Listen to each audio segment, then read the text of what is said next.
Naibu Rais wa Jamhuri ya Kenya Kithure Kindiki amezungumzia sakata la Margaret Macharia Nduta aliyehukumiwa adhabu ya kunyongwa nchini Vietnam. Akiwa katika moja ya mikutano yake, DP Kindiki alisema kwamba ni kweli tulikuwa na msichana wetu kule Vietnam. Alipata matatizo, wakati hayo mambo yamemfikia rais. Serikali imefanya juu chini kwa sababu hatukuwa na ubalozi kule Vietnam, bali upo Bangkok, Thailand, lakini tumehakikisha tumetuma balozi wetu wa Thailand amesafiri mpaka kule Vietnam kwa ajili ya kufuatilia hiyo kesi, maana yule msichana alitakiwa nyongwe, lakini wameahirisha. Tunataka Mungu atusaidie, aturudishie msichana wetu. Baada ya kuzungumza maneno hayo katika moja ya mikutano yake ya kikazi, makofi yakapigwa na watu wakashangilia.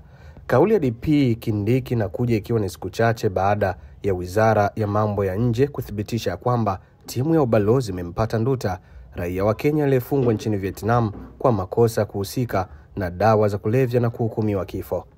Kulingana na hati ya mashtaka na mahakama, Nduta alikamatwa Julai ya mwaka 2023 alipokuwa kisafiri kuelekea Laos, ambapo alikutwa na takriban kilo 2 za dawa za kulevya. Sasa Nduta yupo katika gereza la Ho Chi Minh baada ya mahakama kumhukumu kunyongwa hadi kufa, ambapo sakata lake limekamata vichwa vya habari katika ukanda wa Afrika Mashariki, ikizingatiwa na kwamba hukumu yake ilivyotolewa basi zikawa zimesalia siku chache tu ya yeye kuning'inizwa katika kitanzi hadi pale uhai wake utakapotoweka.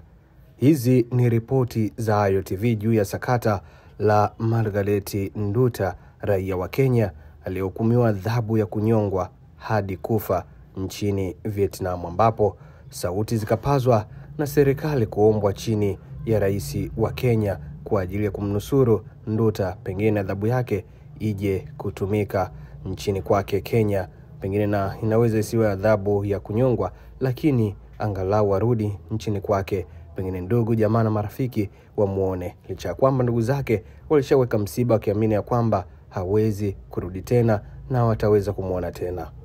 Mimi naitumika Ndaba.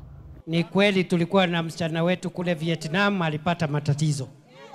Wakati hiyo mambo imefikia rais, serikali imefanya juu chini, kwa sababu hatukukuwa na ubalozi kule.